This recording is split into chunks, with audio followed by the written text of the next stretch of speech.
Assalamualaikum warahmatullahi wabarakatuh. Kembali berjumpa sahabat-sahabat medsos sekalian. Semoga kita semua selalu dalam keadaan bisa berbahagia apapun kondisi kita ya. Kita melanjutkan dari judul yang sebelumnya yang sempat terputus, yaitu tentang belajar merenung, tentang perjalanan hidup diri saya pribadi.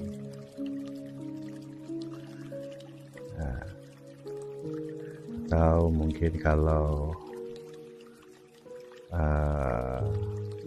bahasa-bahasa yang populer itu ya pengalaman spiritual ya, mungkin seperti itu ya.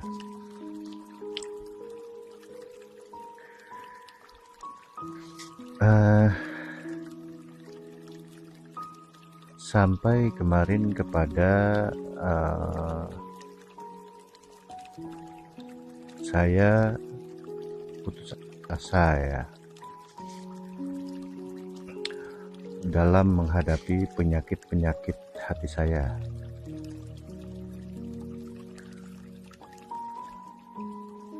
Nah, saya putus asa itu dengan cara-cara yang selama itu saya pahami, yaitu cara-caranya adalah pengetahuan literasi agama dari para orang-orang besar di dalam khazanah Islam ya. Ya sebut saja seperti Imam Ghazali, Syekh Ibn Athaillah, dan lain-lain. Kan banyak tuh kata-kata bijaknya, itu tersimpan di otak. Kemudian tentu itu langsung saya pakai untuk mengalahkan atau membersihkan penyakit-penyakit hati saya. Seperti itu. Tapi nyatanya nggak berhasil.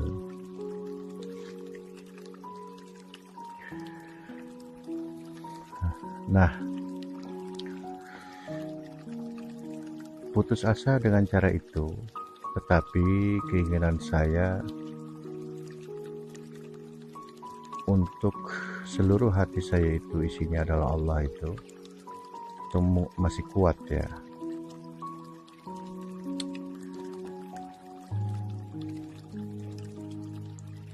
Sampai suatu ketika saudara laki-laki sepupu saya tuh mengajak untuk bertarekat. Nah, sebelumnya sepupu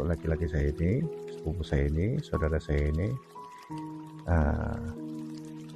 ngajak ke perguruan-perguruan juga. Ya, saya ikuti, tapi saya sudah punya guru juga sebenarnya. Jadi begitu saya ikuti dari guru-gurunya sepupu saya ini ya, saya studi banding lah istilahnya seperti itu kan, kepada guru saya ini, guru yang mengatakan untuk mengisi hati saya itu akan Allah. Hati ibarat mangkok, apabila sudah terlanjur diisi yang lain, buang isinya, isi Allah di mangkok itu ya. Itu saya anggap dia guru saya.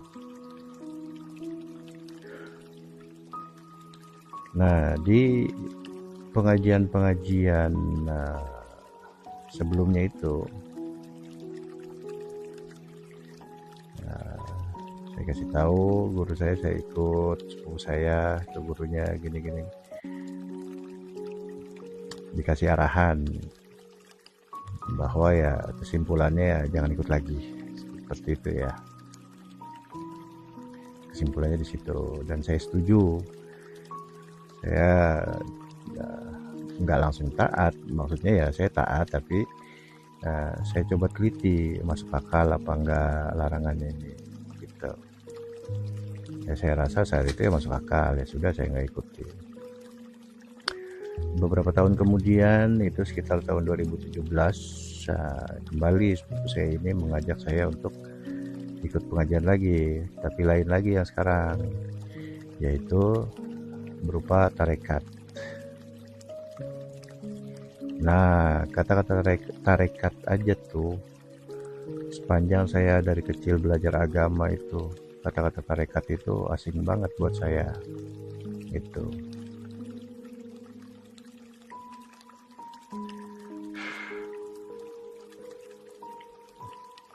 Makanya ya kembali saya sebelum ikut, ya saya tanya lagi yang guru saya ini. Ya dibolehkan gitu, dikasih pandangan-pandangan, penilaian pandangan lah gitu ya. Sampai pernah suatu hari itu ketika saya sudah ikut tarekat itu, saya ajak ke guru saya ini ke majelis tarekat itu, ya dikasih penilaian-penilaian yang lebih positif lagi gitu. Ya kesimpulannya tuh, dibanding punya teman-teman, apa bahasa ini, bahasa umum aja ya,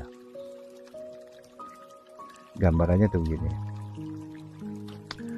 dibanding punya teman-teman yang di online lah gitu istilahnya, padahal saat itu saya nggak ada teman di online atau gimana, tapi maksudnya dibanding nongkrong-nongkrong mungkin begitu kan, ya bagus, ya lebih bagus ini zikir gitu. Tapi itu ketangkap oleh saya adalah penilaian agak miring tuh, agak kurang bagus lah gitu. Nah, kenapa ya? Karena yang saya pahami saat itu tarekat adalah lebih dari zikir gitu. Menarik ya.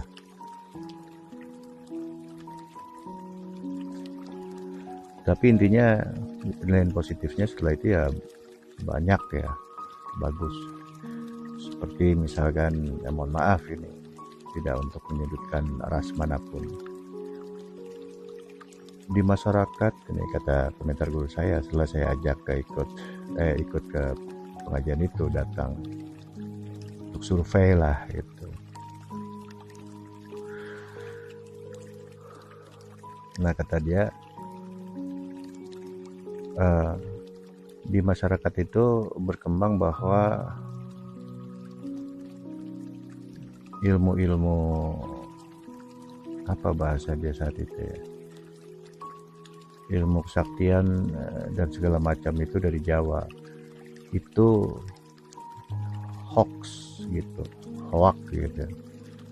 Aslinya itu dari Indonesia sana lah. Sebab Islam aja pertama kali ada di Samudra Pasai ya. Itu ya kurang lebih ya Kalimantan, Sumatera, Sulawesi gitu. Bengkulu ya, gitu-gitu. Nah, itu salah satu penilaian positifnya. Ya, seperti itu.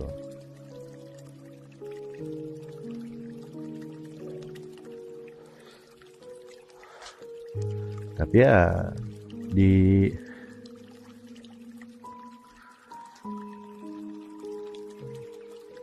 akhir zaman ini, mudah akses kendaraan dan segala macam, itu sudah sangat terbiasa terjadi transmigrasi ya. Begitu pula dengan orang-orang tarekat ya, bahkan guru-guru tarekat pun begitu, merantau, tinggal di perantauan, buka pengajian, ya, itu sudah sangat biasa ya gitu.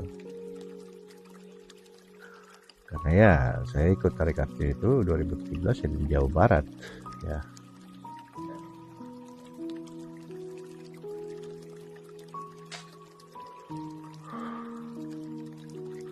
Nah di tarekat itu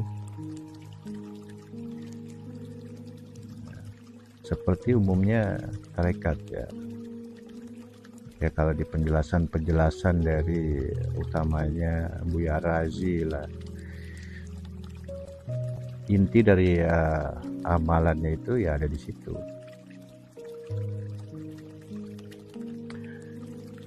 Ya seperti misalkan zikir khafi, Allah, Allah, Allah.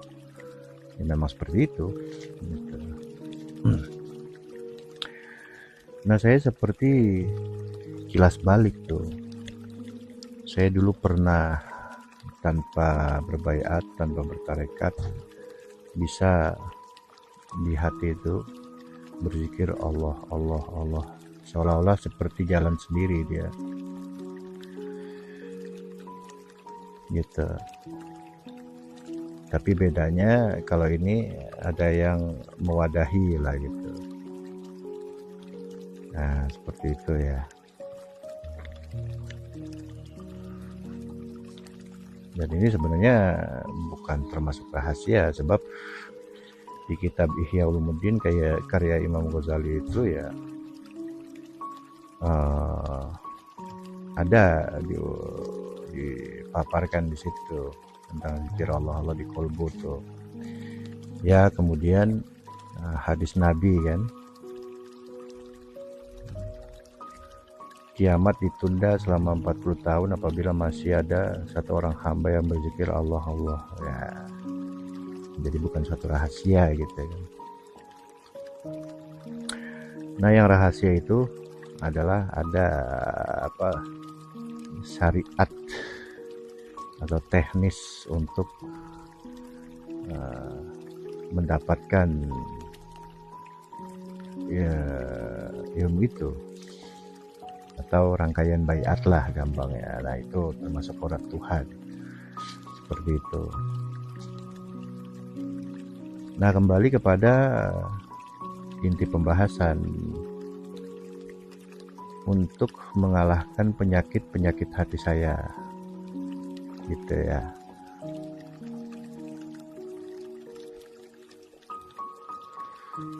Ternyata yang mengalahkan diri itu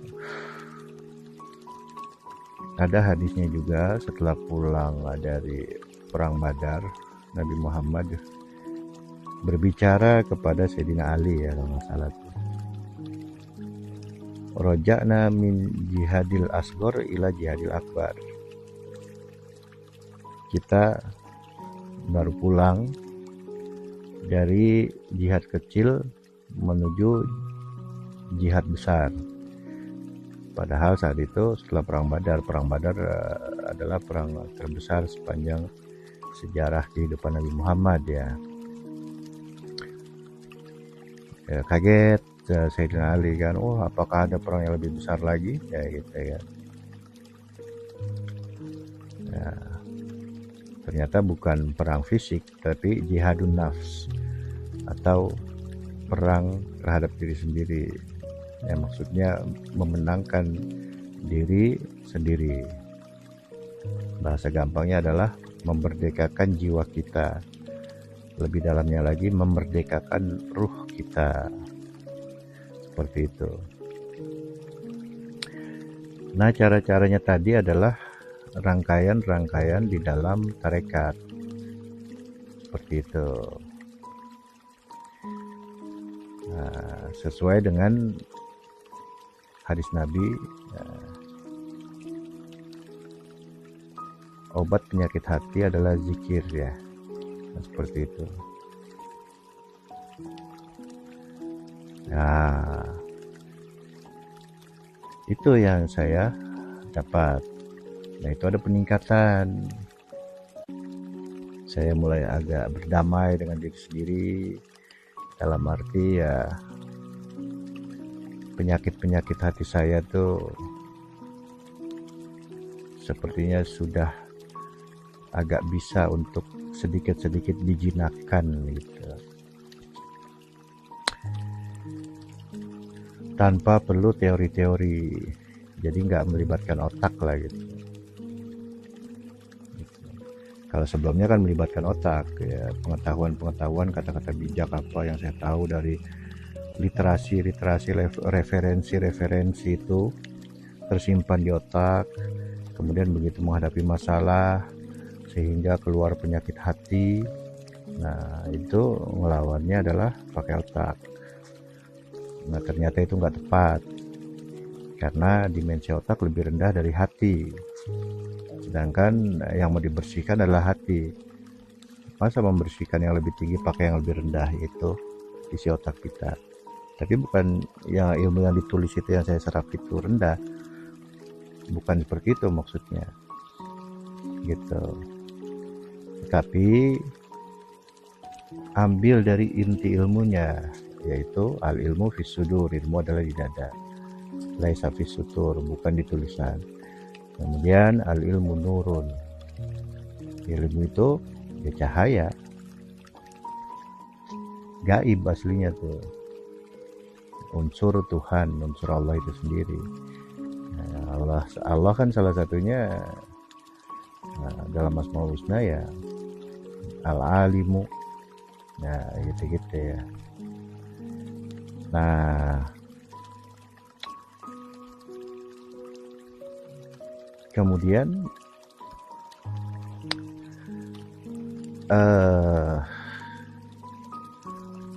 di dalam tarekat itu memang ternyata jadi di dalam tarekat itu tuh ada perangkat-perangkatnya lah, anggap begitu. Ada gurunya, ada cara zikirnya,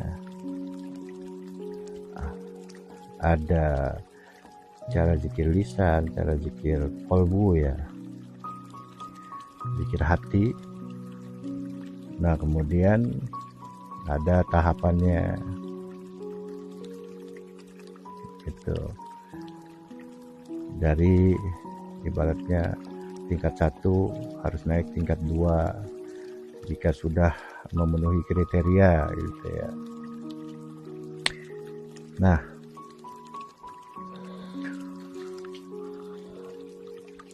itu saya sudah jalani ya gitu. Soalnya di tarekat itu alhamdulillah ya, saya juga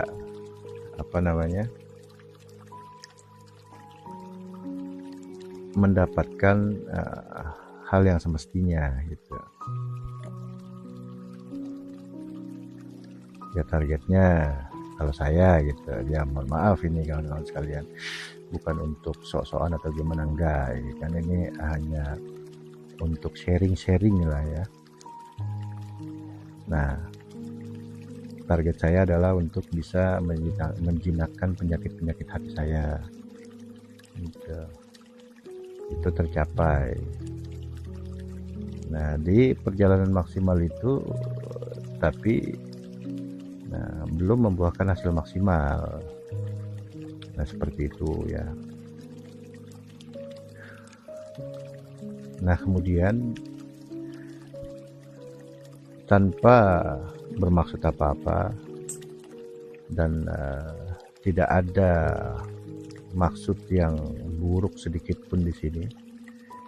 Ini semata-mata untuk mencari yang al-haq,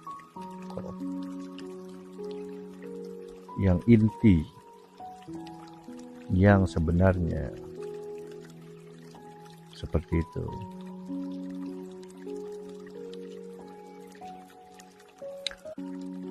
Sekali lagi tidak untuk bermaksud apa-apa ya. Mohon maaf apabila ada kata-kata saya yang seolah-olah seperti menyudutkan pihak A, B atau C.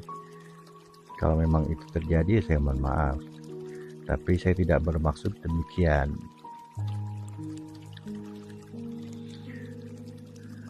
Nah memang bisa disebut tidak disengaja gitu. Suatu ketika saya nemu tulisan di Facebook ya.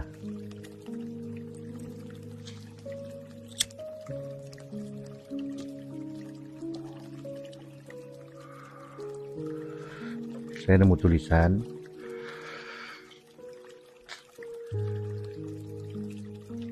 itu luar biasa dahsyat gitu.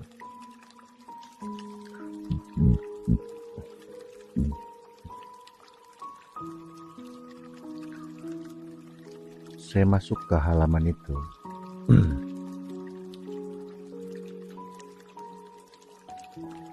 Namanya Ta'lim Ma'rifat.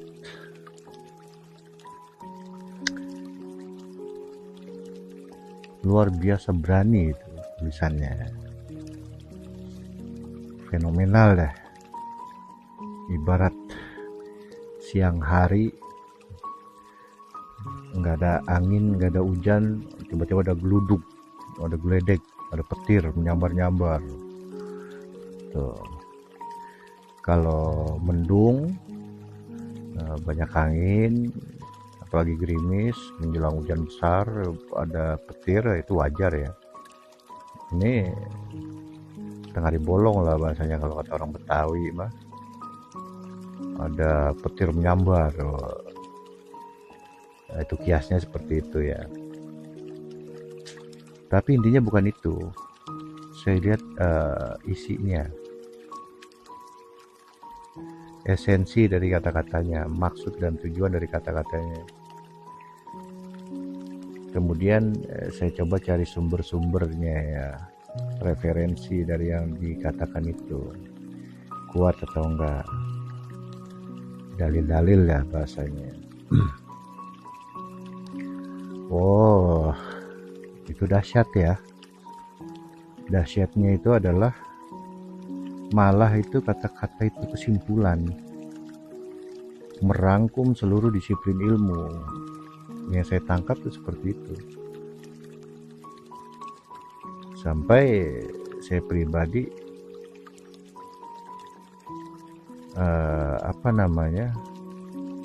berpendapat ya, pribadi ya, ada orang yang bisa sehebat ini gitu.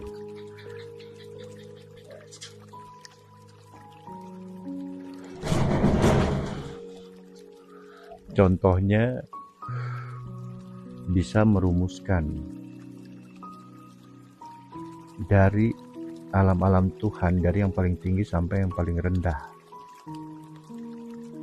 Itu luar biasa sekali. Itu diungkapkan dengan kata-kata yang nggak panjang-panjang itu, dan itu berupa rumusan. Melongo saya tuh, melongonya bisa ya saya sehebat ini gitu.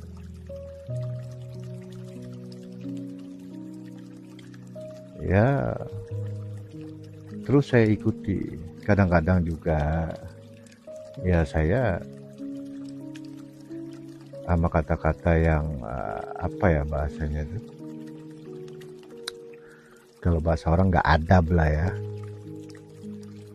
itu saya sempat terganggu juga itu gitu. Tapi alhamdulillahnya saya udah nyantol di esensi kata-katanya, Bu. Saya ya alhamdulillah saya dapat memahami bahwa itu hanya gimmick aja tuh gitu. Walaupun memang nggak mudah juga untuk menganggap itu tuh gimmick gitu ya. Bisa jadi karena memang saya sudah terdogma juga, melekat dogma tentang adab gitu kan.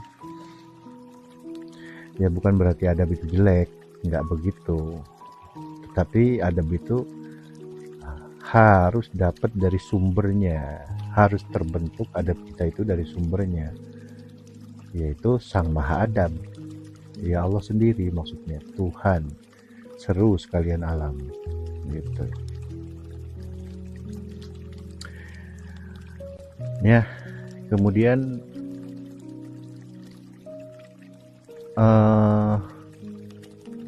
selain membaca tulisan-tulisannya itu,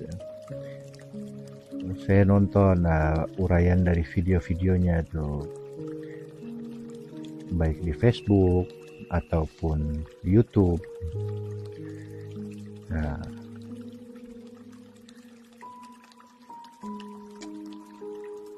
saya sangat tercerahkan sekali tuh untuk urusan pemahaman itu.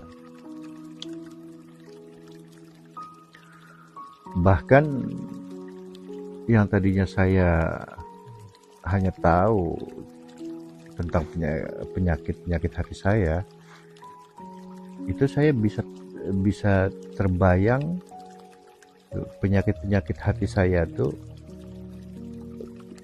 di level alam-alamnya. Itu kan sangat baru tuh saya tahu itu. Kemudian ya tentu saya cari referensi dalilnya kan. Ini ternyata cocok gitu. Seperti contoh, kita nih licik misalkan. Nah itu adalah ular. Ya dimensi hewan, alam hewan. Jadi kesimpulannya gini,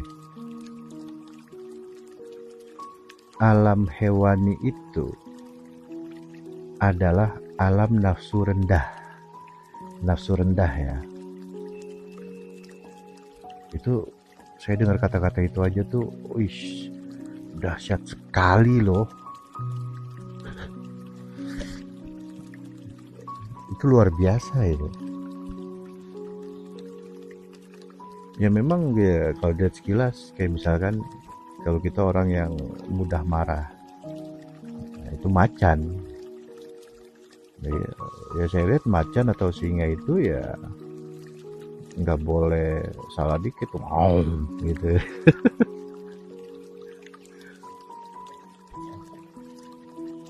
Nah, kemudian banyaklah contoh-contoh kan dari karakter hewan tuh. Ternyata karakter-karakter hewan itu bisa ada di dalam diri kita sebagai manusia. Saya kan tentu punya sudut pandang yang lebih luas tuh tentang penyakit hati. Kagum saya tuh, kok bisa tuh merumuskan kayak begitu. Dan referensi terkuatnya itu adalah Jalaluddin Rumi. Itu pun saya baru dapatnya tuh referensi itu ya setelah saya ada di tarekat ini. Ada videonya di YouTube Jalaluddin Rumi itu, judulnya Reinkarnasi. Nah itu videonya pendek tuh. Maulana Jalaluddin Rumi itu di video durasi pendek itu, atau mungkin ada di kitabnya ya, itu menggambarkan tentang perjalanan ruhani dia tuh, perjalanan ruhani beliau ya, kurang lebih kata-katanya seperti ini. Aku melihat diriku sebagai mineral.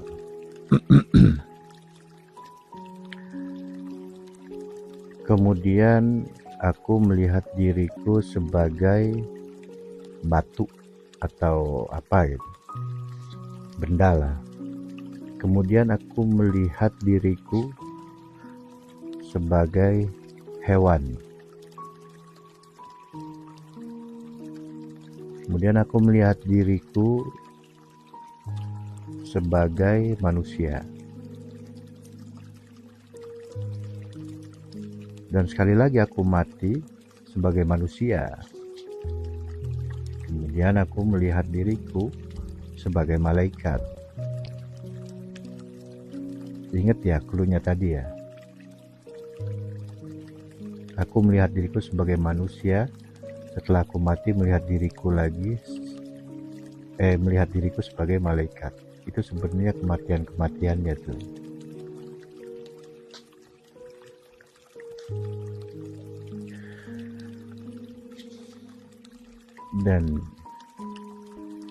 Dan sekali lagi aku terlahir sebagai malaikat. Terlahir ya.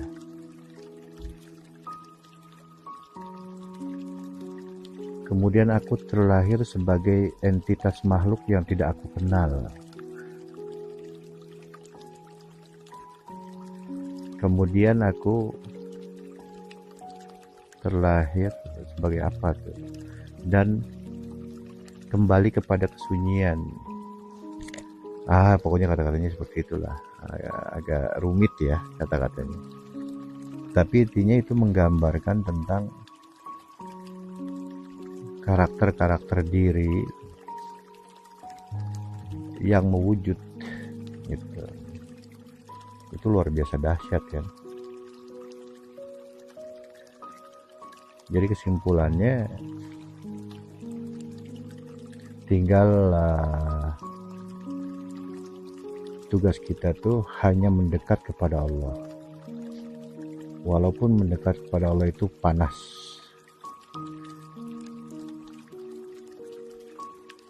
karena kita membakar seluruh kerelatifan kita sebagai makhluk.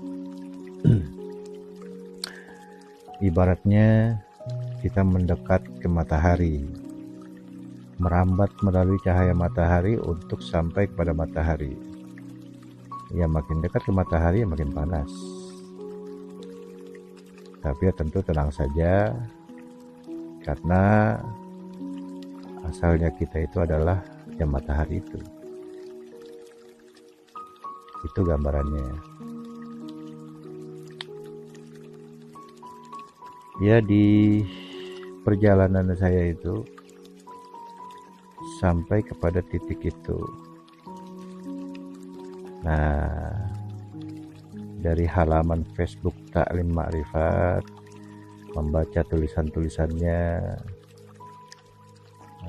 mengikuti uraian-uraian videonya, juga ke YouTube-nya.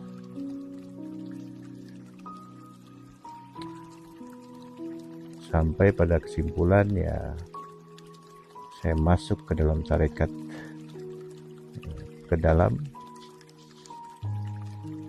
sekolah atau kampus Taklim Ma'rifat.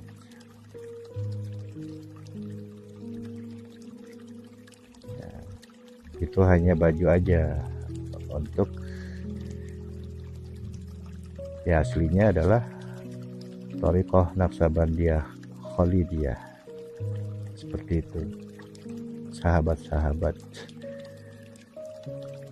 medsos kalian. Dan sekarang masih OTW di perjalanan ini, tapi clue-nya ya, dari awal video saya yang sebelumnya, setelah saya bagi-bagi itu ada sekitar 8 part ya. Ya, nggak tahu dengan tambahan video ini ada berapa part lagi, mungkin bisa 10 part lebih gitu. Target saya itu adalah untuk bisa mengalahkan penyakit hati saya. Keluhnya tuh seperti ini.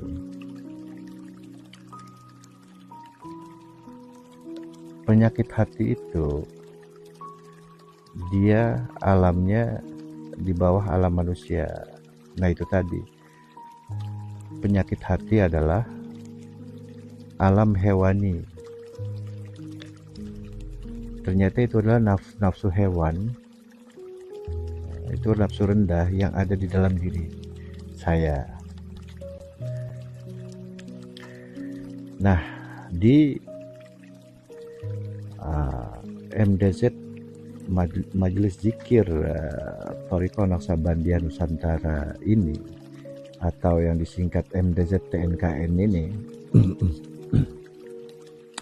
atau Sekolah Taklim Ma'rifat ini, itu diajarkan metodenya atau teknis rukun syarat caranya tuh,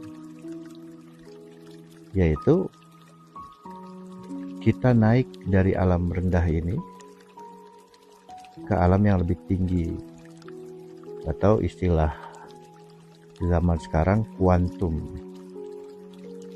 Nah, kalau bahasa Nabi itu adalah mi'raj. Ya ada hadisnya kan, as-salatu mi'rajul mu'minin. Salat itu adalah mi'rajnya orang-orang mukmin. Jamak ya, orang-orang mukmin. Jadi itu bisa berlaku bahwa inna sholata tanha anil fahsya'i wal munkar. Sesungguhnya sholat itu mencegah dari perbuatan keji dan munkar. Gitu. Karena mi'raj sholatnya. Kalau sholatnya nggak mi'raj, alih-alih dia bisa membersihkan penyakit hatinya, itu bisa tanpa sadar penyakit hatinya malah makin menguat gitu. Karena nggak ada mi'rajnya. Ya, sahabat medsos kalian bisa menganggap halu atau apa, mi'raj itu hanya mukjizat Nabi gitu. Enggak, Nabi itu uswatun hasanah, contoh yang baik. Untuk apa Nabi mempublikasi tentang Isra Mi'raj? Itu kurikulum dalam ilmu kenabian, dan ilmu kenabian itu diwarisi di zaman kita pun ada. Sederhananya itu begitu. Bukan untuk keren-kerenan atau gimana, enggak. Gampang aja tuh, gimana caranya kita menang dunia akhirat kita tuh. Kita menang terhadap penyakit-penyakit hati kita. Itu yang saya pahami itu, sahabat-sahabat medsos kalian. Ya di luaran mungkin banyak ya, seperti kursus kepribadian, psikolog, psikiater, dan lain sebagainya. Ya alhamdulillah itu bagus. Tetapi ada yang lebih esensi lagi, yang lebih inti lagi, yang aslinya. Atau bahkan torikoh juga banyak. Atau padepokan kaji diri, kaji roso, kaji macam-macam ya, banyak. Tapi cluenya adalah paling nggak 2 ayat ya. Dan ayat ini berlaku di setiap zaman, berarti di zaman kita pun berlaku. Yang pertama adalah laqad ja'akum rasulun min anfusikum.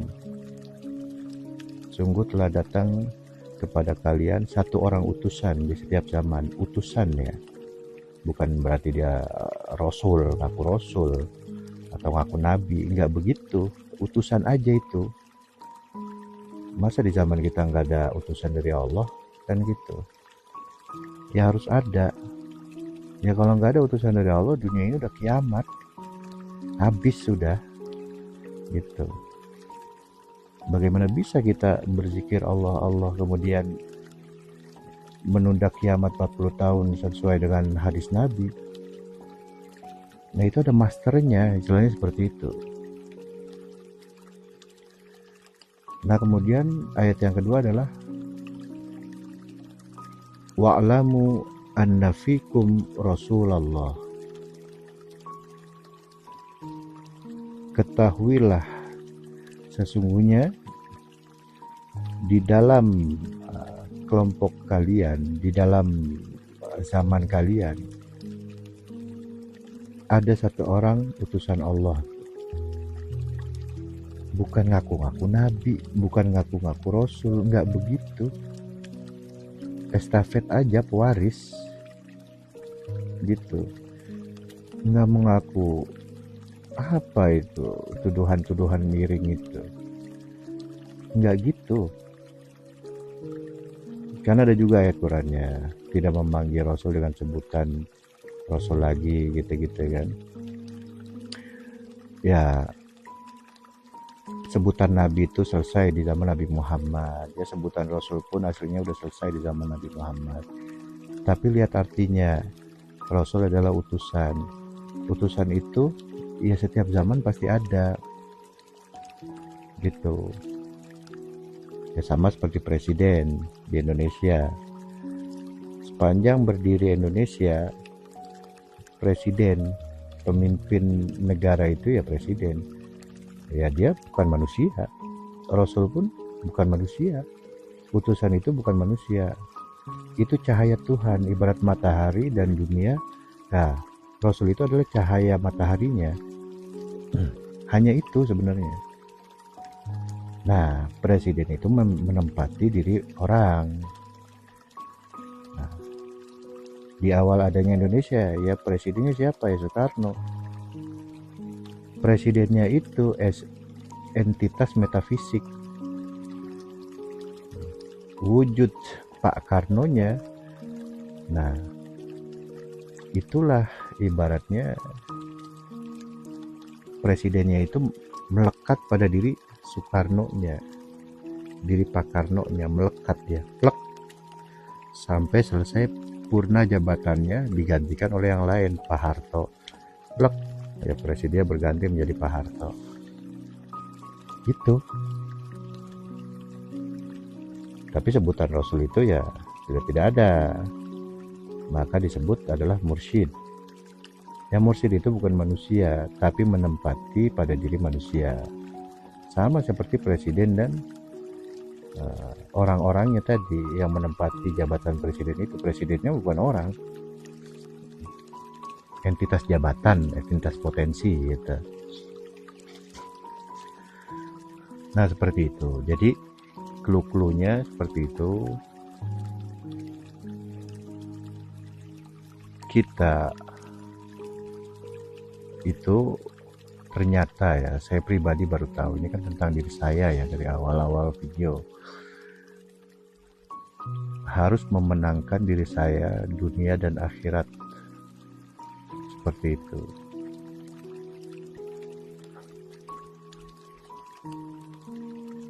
Dan saya pun baru tahu ternyata menang akhirat itu harus kita alami, atau harus saya alami selagi saya hidup. Tapi menang akhirat bukan tebak-tebak, saya rajin ibadah, nggak putus-putus. Ya nanti berarti akhirat saya udah ngumpulin poin pahala banyak. Nanti bukan itu. Cluenya adalah ada mati syariat, ada mati hakikat.